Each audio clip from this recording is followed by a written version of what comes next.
नमस्कार। आकाशवाणी चंडीगढ़ से प्रादेशिक समाचारों के साथ मैं रत्तिका। पहले इस बुलेटिन के मुख्य समाचार। केंद्र सरकार ने हरियाणा और पंजाब की मंडियों में धान की जल्द आवक को देखते हुए दोनों राज्यों में धान की खरीद को मंजूरी दी। हरियाणा में धान की पीआर 126 किस्म की खरीद कल से शुरू होगी। हरियाणा के मुख्यमंत्री मनोहर लाल ने कहा है कि आत्मनिर्भर भारत अभियान पर केंद्रित हरियाणा की नई उद्योग नीति 1 नवंबर को हरियाणा दिवस पर लागू होगी। और हरियाणा में आज शाम तक कोविड-19 के 1258 नए मामले सामने आए। अब समाचार विस्तार से। केंद्र सरकार ने हरियाणा और पंजाब की मंडियों में धान की जल्द आवक को देखते हुए दोनों राज्यों में आज धान की खरीद को मंजूरी दे दी है। उपभोक्ता मामले मंत्रालय ने कहा कि इससे यह सुनिश्चित होगा कि किसानों को न्यूनतम समर्थन मूल्य पर अपनी फसल बेचने में सुविधा हो। मंत्रालय ने कहा कि 1 अक्टूबर से धान की खरीद के लिए पहले ही सभी प्रबंध मुकम्मल किए गए हैं और भारतीय खाद्य निगम सहित राज्य खरीद एजेंसियां इसकी सुचारू खरीद के लिए तैयार हैं। हरियाणा में किसानों के हितों को ध्यान में रखते हुए मुख्यमंत्री मनोहर लाल के निर्देशानुसार राज्य में धान की पीआर 126 किस्म की खरीद कल से शुरू होगी।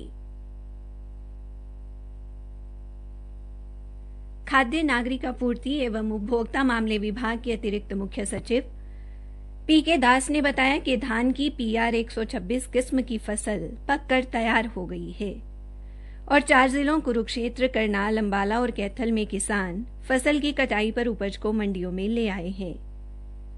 उन्होंने बताया कि इन 4 जिलों की मंडियों में लगभग 4 लाख क्विंटल धान आ चुकी है और किसानों की असुविधा को समझते हुए प्रदेश सरकार ने खरीद कल से ही शुरू करने का कार्यक्रम बना लिया है। सभी एजेंसियों, हैफेड, हरियाणा राज्य भंडारण निगम और खाद्य नागरिक आपूर्ति एवं उपभोक्ता मामले विभाग द्वारा सभी इंतजाम किए जा चुके हैं।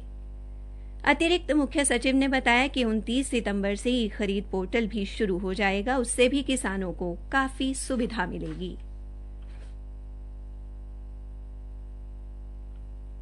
हरियाणा के कृषि एवं किसान कल्याण मंत्री जेपी दलाल ने किसानों से खेतों में पराली न जलाने का आह्वान किया है। उन्होंने किसानों से फसल अवशेष प्रबंधन के तहत कृषि उपकरणों पर दी जा रही सब्सिडी का लाभ उठाकर पर्यावरण को बचाने की अपील भी की। श्री दलाल आज पानीपत जिले के हसराना खंड के परढाना गांव में कृषि अवशेष के लिए नवयुग उद्यम अनुसंधान और विकास संयंत्र का उद्घाटन करने के बाद उपस्थित लोगों को संबोधित कर रहे थे। इस मौके पर कृषि मंत्री ने कहा कि किसानों को पराली को विभिन्न प्रक्रियाओं में गुजारकर कोयला व टार तैयार करनी चाहिए, जिससे सड़कों का निर्माण होता है। इस मौके पर सांसद संजय भाटिया और भारतीय जनता पार्टी के पूर्व प्रदेशाध्यक्ष सुभाष बराला भी उपस्थित रहे। प्रधानमंत्री नरेंद्र मोदी कल आकाशवाणी पर मन की बात कार्यक्रम में देश विदेश के लोगों के साथ अपने विचार साझा करेंगे। मासिक कार्यक्रम की ये 69वीं कड़ी होगी। ये कार्यक्रम आकाशवाणी और दूरदर्शन के समूचे नेटवर्क, आकाशवाणी समाचार की वेबसाइट और मोबाइल ऐप पर भी प्रसारित किया जाएगा। आकाशवाणी, डीडी न्यूज, प्रधानमंत्री कार्यालय और सूचना व प्रसारण मंत्रालय के यूट्यूब चैनलों पर भी इस कार्यक्रम का सीधा प्रसारण किया जाएगा। हिंदी प्रसारण के तुरंत बाद ये कार्यक्रम क्षेत्रीय भाषाओं में भी प्रसारित किया जाएगा। क्षेत्रीय भाषाओं में इस कार्यक्रम का पुनः प्रसारण शाम 8 बजे से सुना जा सकता है।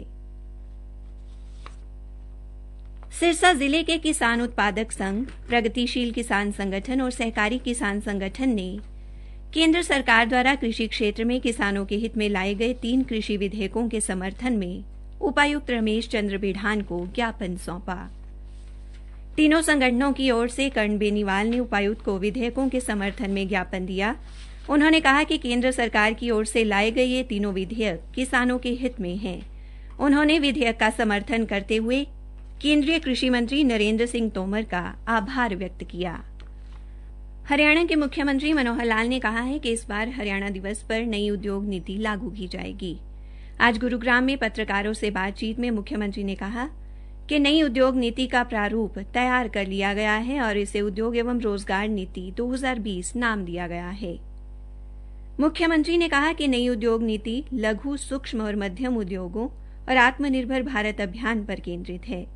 इस मौके पर मुख्यमंत्री के साथ उप मुख्यमंत्री दुष्यंत चौटाला भी मौजूद थे, जिनके पास उद्योग एवं वाणिज्य विभाग का प्रभार भी है।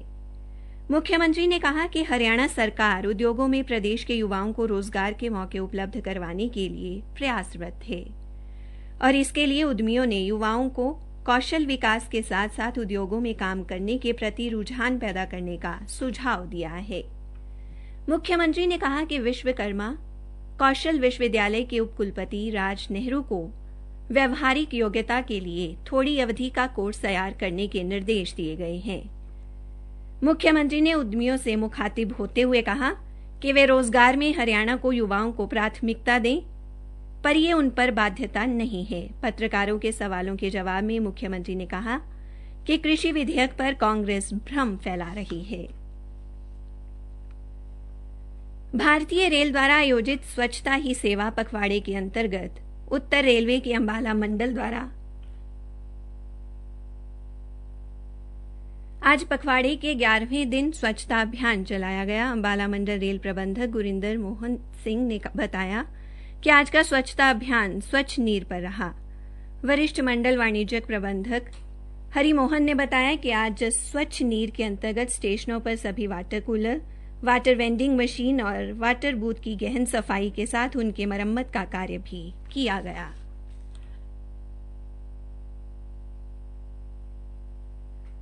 हरियाणा के खेल राज्य मंत्री संदीप सिंह ने कहा है कि प्रधानमंत्री नरेंद्र मोदी देश के लोगों को बार-बार योग करने और खेलों में हिस्सा लेने के लिए प्रेरित कर रहे हैं। उन्होंने कहा कि प्रत्येक व्यक्ति को योग व व्यायाम के लिए समय निकालना चाहिए। खेल मंत्री फिट इंडिया अभियान के तहत आज कुरुक्षेत्र के मार्कंडेश्वर स्टेडियम शाहबाद में आयोजित एक जागरूकता रैली कार्यक्रम में संबोधित कर रहे थे। इससे पहले खेल मंत्री ने एक जागरूकता रैली को रवाना किया जो शहर में आमजन को फिट इंडिया मुहिम के तहत स्वस्थ रहने के लिए योग और खेलों के प्रति जागरूक करेगा।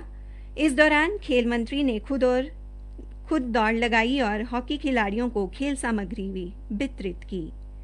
खेल मंत्री ने इस मौके पर कहा कि हरियाणा में खेलो इंडिया का आयोजन अनूठे अंदाज में होगा। उन्होंने कहा कि खेलो इंडिया में जहां नए खिलाड़ियों को अपनी प्रतिभा का प्रदर्शन करने का मौका मिलेगा, वहीं युवाओं को खेलों में भाग लेने की प्रेरणा भी मिलेगी। हरियाणा में आज शाम तक कोविड-19 के 1258 नए मामले सामने आए हैं, जबकि 1588 कोविड मरीजों को स्वस्थ होने पर अस्पताल से छुट्टी दी गई है। विभिन्न जगहों से हमारे संवाददाताओं से मिली जानकारी के अनुसार आज पंचकूला में 153, भिवानी जिले में 10, फरीदाबाद में 195, सिरसा जिले में 66, यमुनानगर जिले में 86 और अंबाला जिले में 70 लोगों में कोविड संक्रमण की पुष्टि हुई है। आज पंचकूला जिले में 221, भिवानी जिले में 75, सिरसा में 116, फरीदाबाद में 294, यमुनानगर जिले में 95 और अंबाला जिले में 123 कोविड मरीजों को स्वस्थ होने पर छुट्टी दी गई है। आज पंचकूला में 2, अंबाला और सिरसा जिलों में भी 2-2 और फरीदाबाद में 1 कोविड मरीज की मृत्यु होने की खबर मिली है। पंचकूला जिले में कोविड-19 से मरने वालों की गिनती 79 हो गई है। अंत में मुख्य समाचार एक बार फिर। केंद्र सरकार ने हरियाणा और पंजाब की मंडियों में धान की जल्द आवक को देखते हुए दोनों राज्यों में धान की खरीद को मंजूरी दी। हरियाणा में धान की PR 126 किस्म की खरीद कल से शुरू होगी। इसी के साथ प्रादेशिक समाचार समाप्त हुए।